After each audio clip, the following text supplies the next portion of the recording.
The dust swirled across the barren plains as Abigail Prescott's feet pounded against the hard-packed earth, her lungs burning with each desperate breath. The year was 1876, and freedom was just beyond the horizon if she could only reach it before her father caught up to her. The hem of her once fine dress was torn and caked with mud, her golden hair falling loose from its pins as she fled across the Wyoming territory with nothing but the clothes on her back and her mother's locket clutched in her trembling hand. Behind her, she could hear the distant thunder of hoofbeats and her father's drunken shouts. Judge Harold Prescott was respected in Cottonwood Springs, a wealthy man of influence whose word was law. No one would believe what happened behind closed doors, how his grief over her mother's death had twisted into a monster fueled by whiskey and rage. "You ungrateful little harlot," his voice carried on the wind. "You think you can shame me like this? I'll drag you back by your hair." Abigail's side cramped painfully as she pushed herself harder, her gaze fixed on the tree line in the distance. If she could just make it to the woods, she might have a chance to hide. Her father was too proud to dismount and follow her on foot. The sound of hooves grew louder. He was gaining on her. Panic clawed at her throat as she stumbled, nearly falling before righting herself. The wound on her cheek where her father's ring had caught her still stung. The blood dried on her face. Just as her strength began to fail, the drumming of hooves approached from another direction. A rider appeared from the east, moving fast. For a terrible moment, Abigail thought it might be one of her father's friends, come to help drag her home. The stranger's horse, a magnificent chestnut stallion, cut between Abigail and her pursuer. The rider was tall and broad-shouldered, his face shadowed by a worn Stetson. Without hesitation, he reached down and extended his hand. "Take my hand," he shouted over the wind. Abigail hesitated for only a second before reaching up. With surprising strength, he pulled her onto the horse behind him. The stallion barely slowed, powerful muscles bunching as it changed direction. "Hold tight," the stranger commanded, and Abigail wrapped her arms around his waist, pressing her face against the rough material of his duster. "Stop right there," her father bellowed. "That's my daughter." The stranger reined in his horse and turned to face Judge Prescott. Abigail trembled, certain he would hand her over once he realized who was demanding her return. "Your daughter looks mighty afraid of you, mister," the stranger said, his voice low and steady. Judge Prescott's face was flushed with rage and liquor. "This is a family matter. She's being disciplined for her disobedience." The stranger's posture stiffened. Discipline don't usually involve chasing a woman across open country or leaving marks on her face. Judge Prescott's hand moved to his pistol. "I am Judge Harold Prescott of Cottonwood Springs, and you are interfering with my rights as a father. Step aside, cowboy, or face the consequences." Abigail clutched the stranger's coat tighter. "Please," she whispered. "He'll kill me." The stranger didn't respond to her, but his hand moved casually to rest on his own holstered gun. "Judge or no judge, I ain't in the habit of turning frightened women over to men who've been drinking. Why don't you ride back to town, sleep it off, and approach this with a clearer head tomorrow?" "You'll regret crossing me, boy," Judge Prescott snarled. "I'll have the sheriff on you by sundown." "You're welcome to try," the stranger replied evenly. "But right now, you're trespassing on Circle F property, and I have every right to ask you to leave."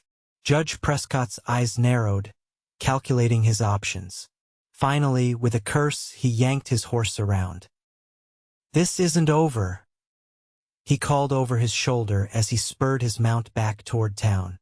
Abigail felt her body go limp with relief, and she might have slid from the horse if not for the stranger's arm that came back to steady her.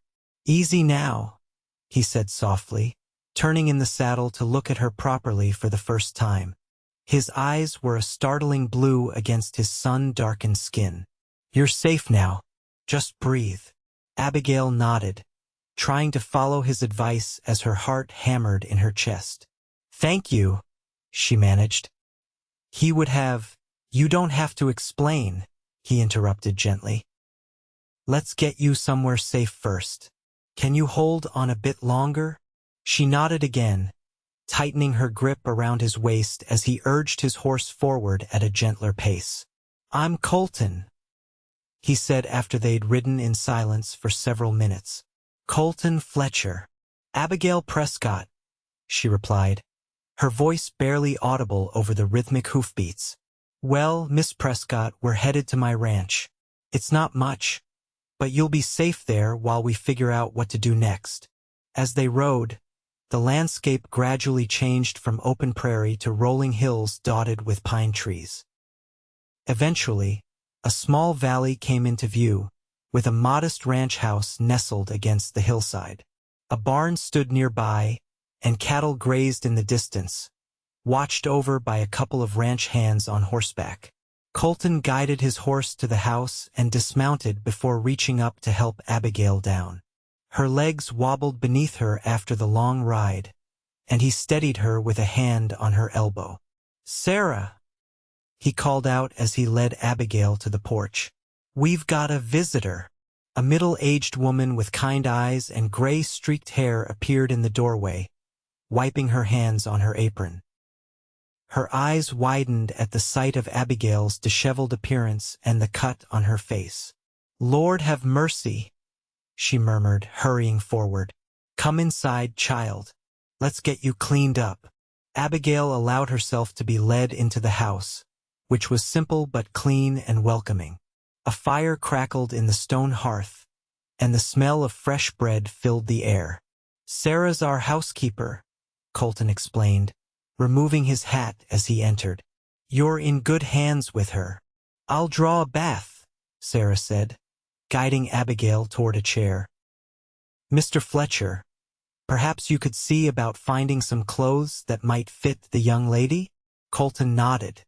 "I'll check what remains of my sister's things."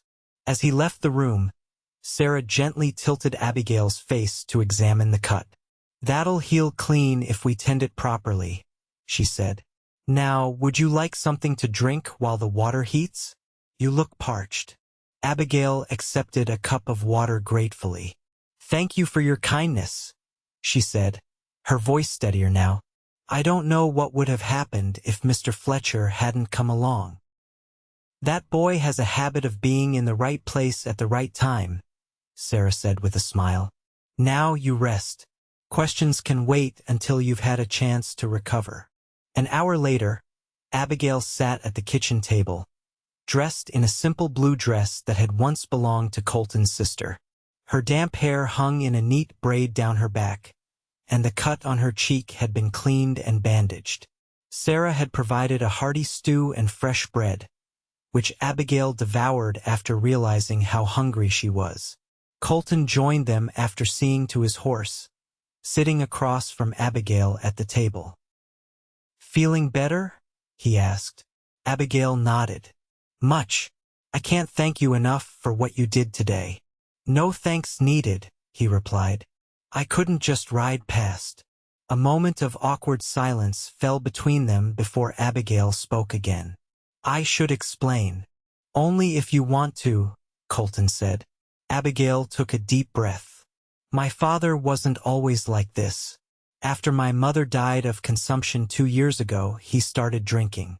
At first, it was just verbal accusations, insults. Then he began to hit me." Her fingers touched the bandage on her cheek. "Today was worse than usual.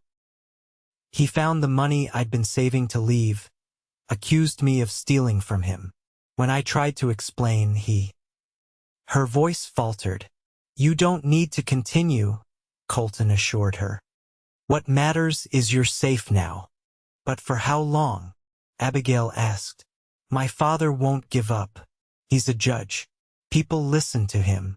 "Not everyone," Colton said firmly.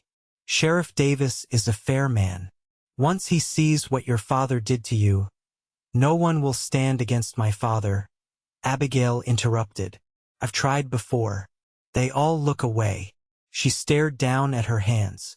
I need to leave the territory. It's the only way I'll ever be free of him. Sarah, who had been quietly preparing tea, spoke up. That's a decision that doesn't need to be made tonight. You're welcome to stay here as long as necessary. Colton nodded in agreement. Tomorrow, I'll ride into town and speak with the sheriff myself. Judge or no judge, what your father did was wrong. Abigail wanted to argue but was too exhausted.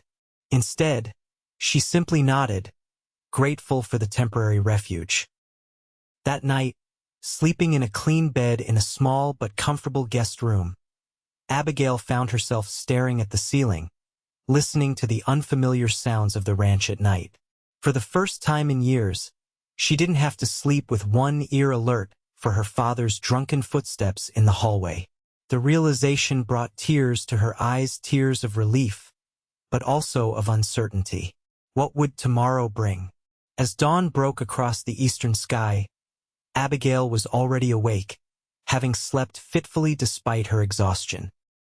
She dressed in the borrowed clothes and made her way to the kitchen, where she found Sarah kneading dough for the day's bread. "Good morning, dear," Sarah greeted her. "Did you sleep well?" "Better than I have in a long time," Abigail replied, which wasn't entirely untrue. "Colton's already out with the cattle," Sarah informed her. "He asked me to tell you he'll be riding into town after midday to speak with the sheriff." Abigail's stomach tightened with anxiety. "I should go with him. Are you certain that's wise?" Sarah asked gently. My father will twist the truth if I'm not there," Abigail said firmly. "He'll claim I'm unstable, that I injured myself, that I've been stealing from him. I need to face him." Sarah studied her for a moment, then nodded. "You've got backbone, child. I'll tell Colton when he returns for breakfast." The morning passed quickly as Abigail helped Sarah with household chores, grateful for the distraction. When Colton returned to the house, he seemed surprised by her insistence on accompanying him to town but didn't argue. "It'll be dangerous," he warned as they prepared to leave. "Your father won't take this lightly." "I know," Abigail replied, straightening her borrowed dress. "But I'm tired of running. I'm tired of being afraid." Colton's expression softened. "Then I'll be right beside you."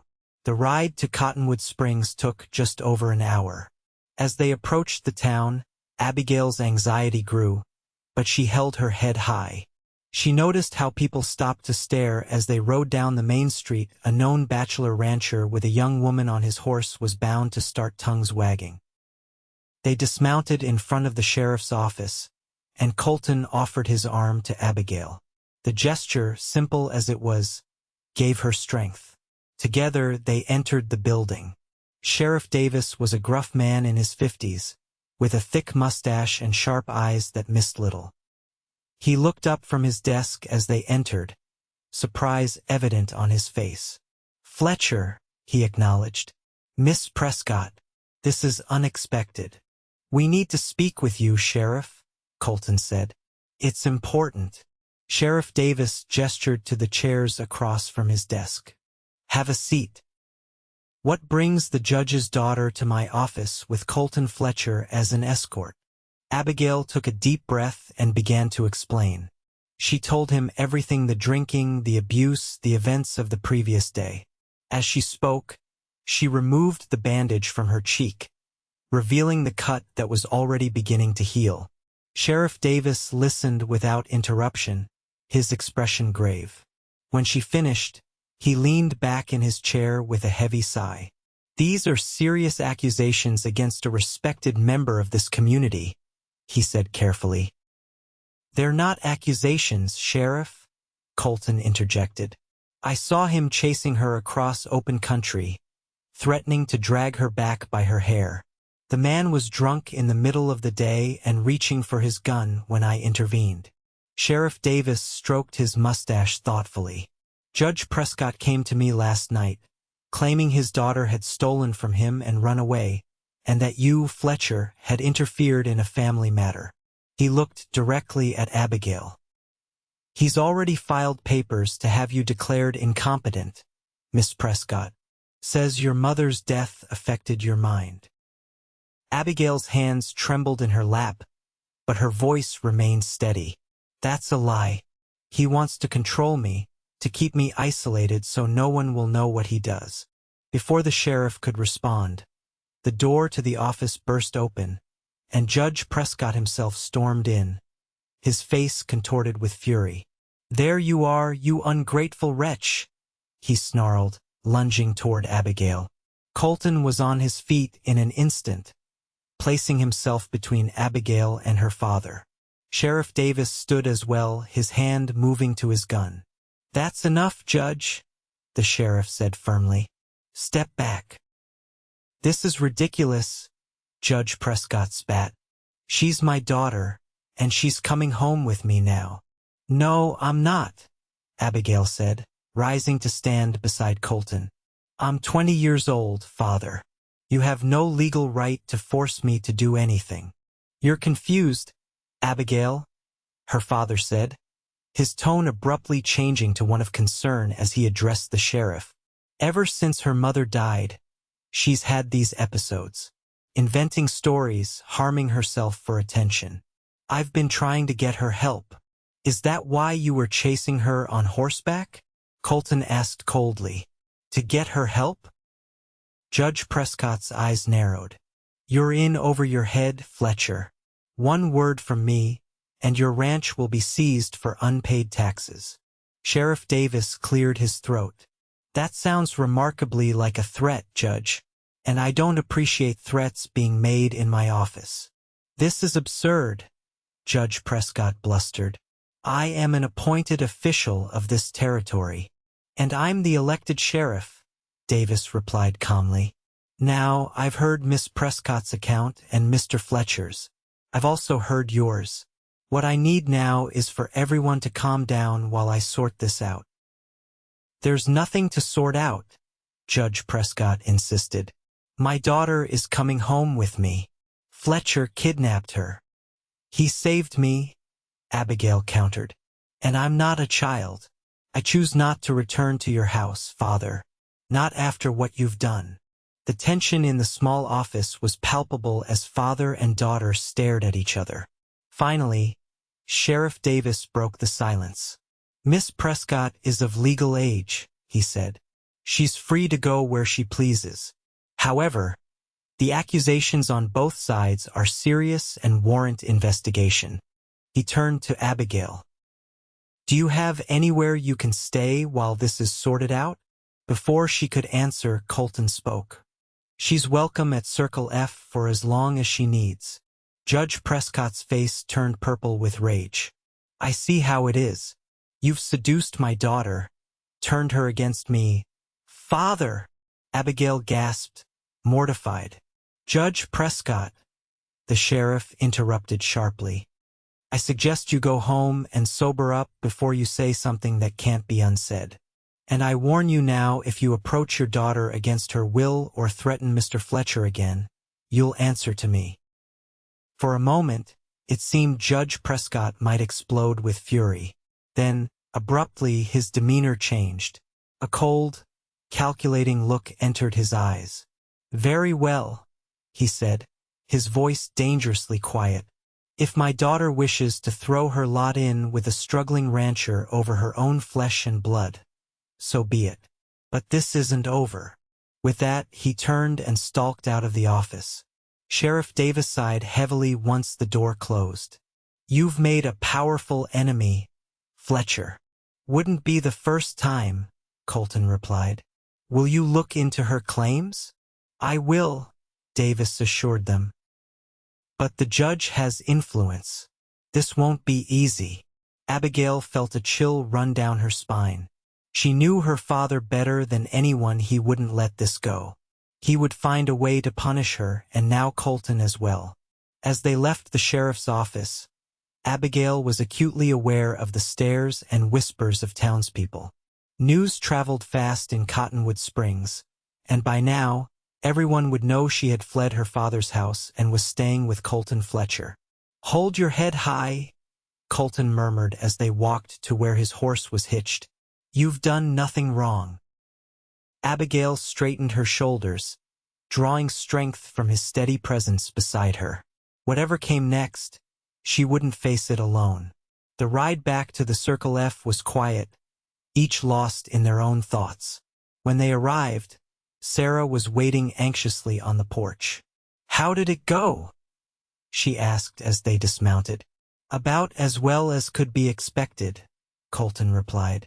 The sheriff's going to look into it, but Judge Prescott isn't going to make things easy. Sarah nodded grimly. Well, come inside. Supper's nearly ready, and you both look like you could use a hot meal. Over the next few days, Abigail settled into life at the Circle F.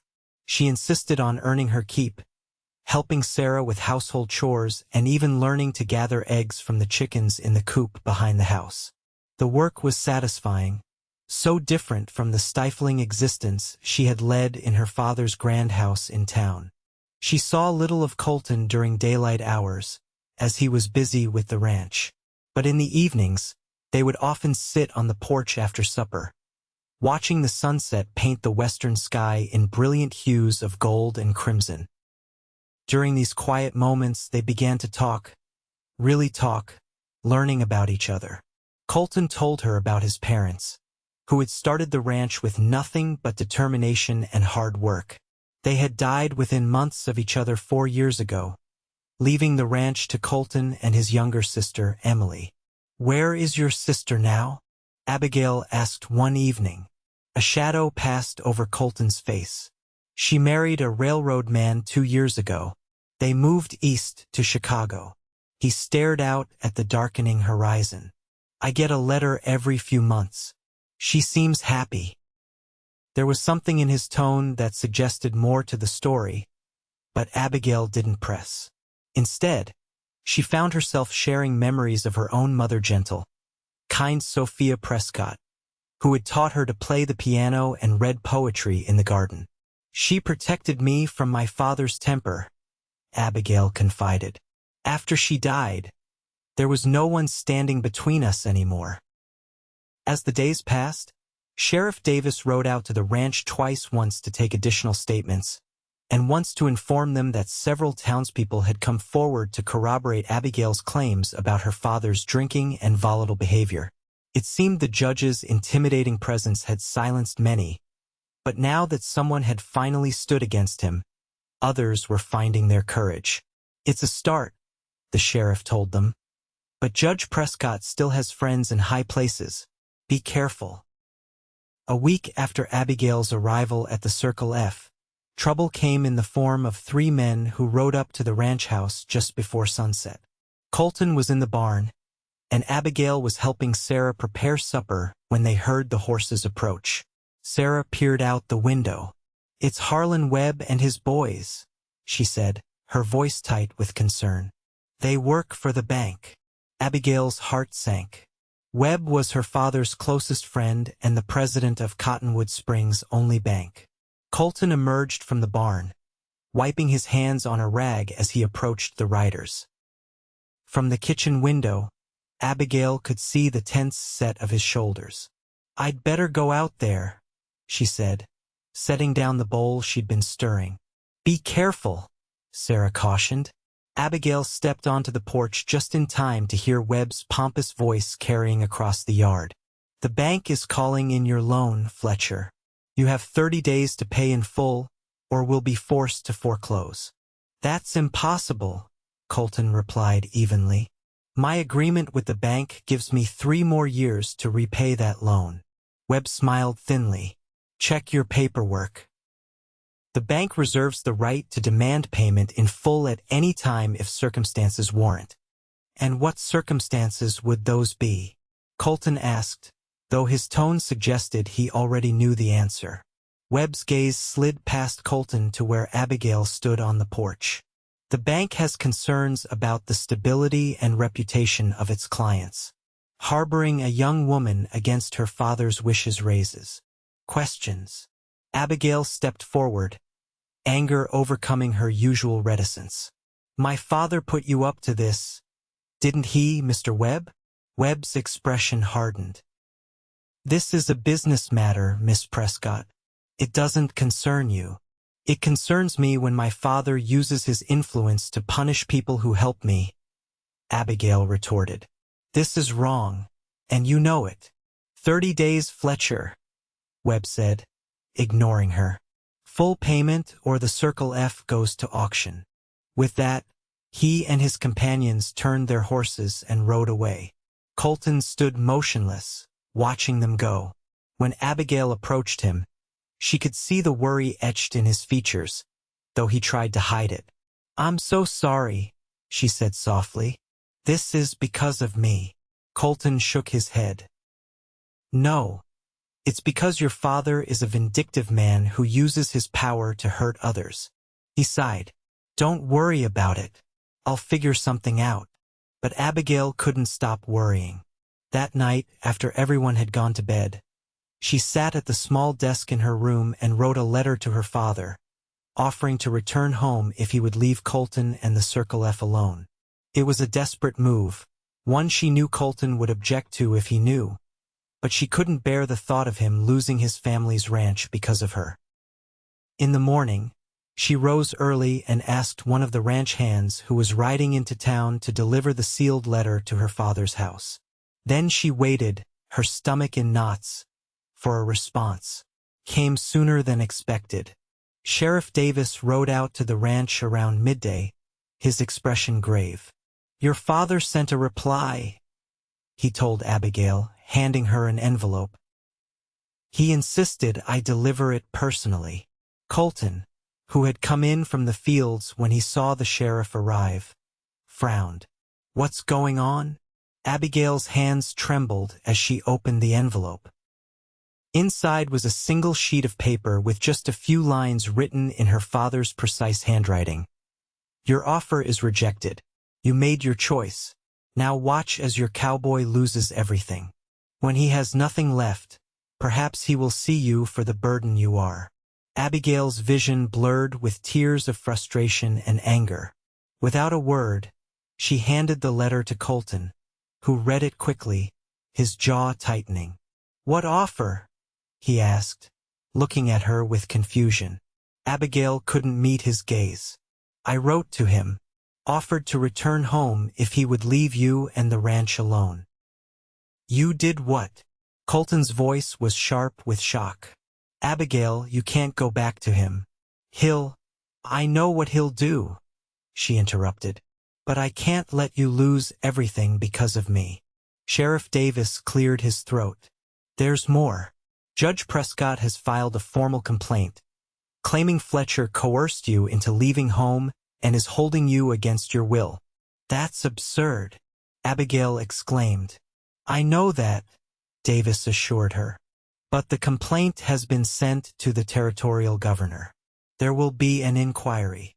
Colton ran a hand through his hair in frustration. So this is his plan. Ruin me financially and legally. I need to leave, Abigail said suddenly. If I'm not here, he can't claim you're holding me. And go where? Colton demanded. Back to him? I won't allow it. You can't stop me, Abigail replied, lifting her chin defiantly. The sheriff held up his hands. Let's not be hasty. Judge Prescott is powerful, but he's not invincible. I've been gathering statements from townspeople about his drinking and behavior, and I've sent a telegram to the governor explaining the situation from our perspective. And in the meantime? Colton asked. I have 30 days to come up with money I don't have, or lose my ranch. Sheriff Davis sighed. I wish I had better news. But running won't solve this, Miss Prescott. Your father will only see it as confirmation of his claims. After the sheriff left, Abigail and Colton stood in tense silence on the porch. Finally, Colton spoke. Promise me you won't try to run or go back to him, he said, his voice softer now. We'll face this together. Abigail looked up at him, struck by the determination in his blue eyes. Why are you doing this? You barely know me. I've brought nothing but trouble to your door. Colton's expression softened. Because it's the right thing to do. Because no one deserves to be treated the way your father treated you. He hesitated, then added more quietly. And because in the short time you've been here, I've come to care about what happens to you. The simple admission sent a fluttering sensation through Abigail's chest.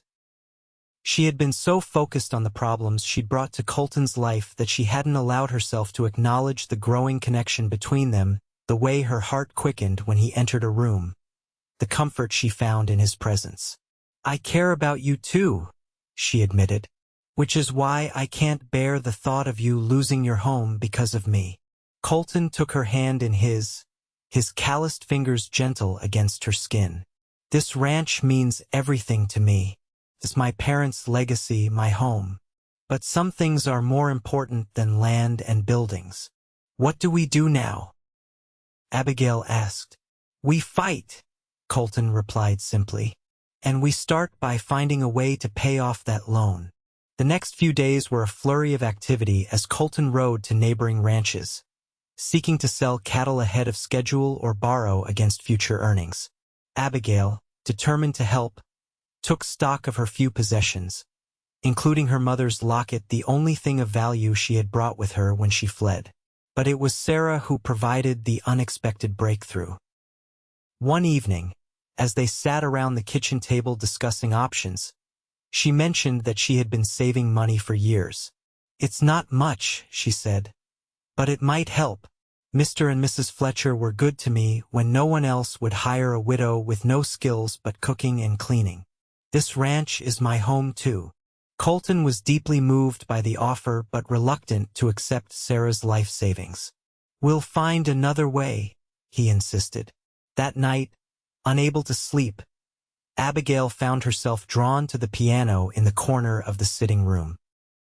It was an old upright, somewhat out of tune but still playable. Softly, so as not to wake the others, she began to play a melody her mother had taught her. Lost in the music and memories, she didn't notice Colton standing in the doorway until he spoke. That's beautiful, he said quietly. I didn't know you played. Abigail's fingers stilled on the keys. My mother taught me. This was her favorite piece. Colton came to sit beside her on the bench. Emily used to play too. The house has been too quiet since she left. In the soft lamplight, Abigail could see the weariness in his face, the worry that he tried so hard to hide during the day. Without thinking, she reached out to touch his cheek. We'll find a way through this, she whispered. Colton caught her hand in his, turning it to press a gentle kiss against her palm. The gesture was so unexpected, so tender, that Abigail felt tears spring to her eyes. I never thought I'd find someone like you, Colton said, his voice rough with emotion. When I saw you running across that field, I had no idea you'd end up meaning so much to me. Abigail's heart pounded in her chest. Colton, whatever she might have said was interrupted by the sound of breaking glass from the front of the house, followed by the acrid smell of smoke. Fire! Colton shouted, leaping to his feet. They rushed to the front room to find a burning torch had been thrown through the window. Flames were already climbing the curtains, reaching toward the ceiling. Sarah, Abigail called, running toward the housekeeper's room. Colton grabbed a blanket, using it to beat at the flames while shouting for the ranch hands who stayed in the bunkhouse. Within minutes, the house was a hive of activity as everyone worked to contain the fire. Buckets were passed from the well, and gradually, the flames were extinguished. When it was over, the front room was scorched but intact. The quick response had prevented the fire from spreading to the rest of the house. Outside, they found evidence that 3 riders had approached the house, thrown the torch and fled. Judge Prescott? One of the ranch hands asked grimly. Colton's expression was dark. Can't prove it, but who else would do this? Sheriff Davis rode out at first light when news of the fire reached town. He surveyed the damage with a grim expression. This has gone too far, he said. Arson is a serious crime, no matter who's behind it. We all know who's behind it, Colton replied. But proving it is another matter. Sheriff Davis nodded. I'm posting a deputy here until this is resolved. And I'm sending another telegram to the governor today. This can't continue. As the sheriff prepared to leave, he pulled Colton aside. There's talk in town. Judge Prescott is claiming his daughter is involved with you. Says that's why she won't come home. Colton's face flushed with anger. I know, Sheriff Davis interrupted. But you should be aware of the rumors. They're spreading fast. After the sheriff departed, Colton found Abigail in the garden, helping Sarah salvage what they could from the smoke-damaged front room. The sight of her, sleeves rolled up and hair tied back as she worked, filled him with a fierce protectiveness. We need to talk, he said quietly, leading her away from the house. When they were alone, he told her about the rumors her father was spreading. Abigail's cheeks burned with embarrassment and anger. He's trying to ruin both our reputations, she said. If people believe I'm compromised, they'll think even worse of me for staying here. I don't care what people think of me, Colton said firmly, but I won't have your name dragged through the mud. What choice do we have? Abigail asked. If I leave, he wins. If I stay, the rumors persist. Colton was silent for a long moment, his gaze fixed on the distant mountains. Finally, he turned to her, his expression resolute. There is another option, he said. We could make the rumors true, not in the way your father implies, but... He took a deep breath. Abigail, I know this is sudden, and perhaps not the romantic proposal you deserved, but I care for you deeply. Would you consider marrying me? Abigail stared at him in shock. Colton, you can't. I'm not asking out of obligation or only to protect your reputation. He hurried to explain. These past weeks, getting to know you, seeing your strength and kindness, I've fallen in love with you, Abigail. I think I started falling that day I found you running across the prairie. Tears filled Abigail's eyes. But the ranch, your financial troubles, we'll face them together, Colton said, taking her hands in his. If you feel the same way I do. I do, Abigail whispered. I love you too, Colton, but I don't want you to regret this. The only thing I would regret is letting your father drive you away, Colton replied. He cupped her face gently in his hands. Say yes, Abigail. Be my wife. Yes, she breathed. And then his lips were on hers, soft and warm and full of promise. They were married 3 days later by the circuit preacher, with Sarah, the ranch hands, and Sheriff Davis as witnesses. Abigail wore a simple white dress that Sarah had altered from one of Emily's old gowns, and carried wildflowers gathered from the fields around the ranch. Despite the circumstances that had brought them together, despite the troubles that still loomed, it was the happiest day of her life. News of the marriage spread quickly through Cottonwood Springs. Judge Prescott's reaction when it came was swift and vengeful. He publicly disowned Abigail, declaring that she was no longer his daughter and would never receive a penny of his considerable fortune. But his attempts to destroy the Circle F were thwarted when unexpected support came from Colton's neighbors. Ranchers who had competed with him for years now stood together, offering loans, cattle, and assistance. Even townspeople began to turn against the judge, whose drinking had become more public as his rage grew. The final blow to Judge Prescott's campaign came a week after the wedding, when a letter arrived from the territorial governor. Sheriff Davis delivered it personally, his usually stern face breaking into a smile as he handed it to Colton. The governor has reviewed the evidence against Judge Prescott, he announced. He's being removed from the bench pending a full investigation into his conduct. Abigail's hand flew to her mouth in shock. Is that possible? It is when multiple witnesses come forward, Sheriff Davis replied. and when the judge in question attempts to use his position to carry out a personal vendetta. The governor was not impressed.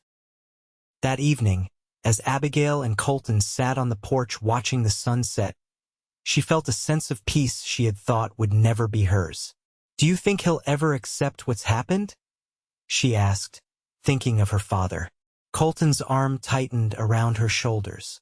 "I don't know. Some men can't face their own mistakes." "I feel sorry for him," Abigail admitted. "He's lost everything that matters, his wife, his daughter, and now his position." "That's because you have a good heart," Colton said, pressing a kiss to her temple. "It's one of the many reasons I love you." Abigail smiled, leaning into his embrace. "And what about the ranch? The loan is still due." "Webb came to see me today," Colton replied. "With your father's influence gone, the bank is willing to renegotiate. We'll be able to keep the Circle F." Relief washed over Abigail. "So it's really over? We're safe." "We're safe," Colton confirmed. "And we have our whole lives ahead of us."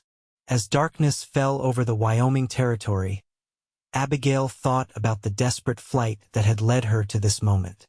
How her father's rage had driven her into the arms of the man she now called husband. How she had found safety and love when she least expected it. "Just breathe," Colton had told her that first day, when she was trembling with fear and exhaustion. Now, nestled against his side on the porch of what was now their home, Abigail took a deep breath of the cool evening air, filled with the scent of pine and prairie grass. She was breathing freely at last, not just surviving, but truly living, with a future as vast and full of promise as the western sky above them.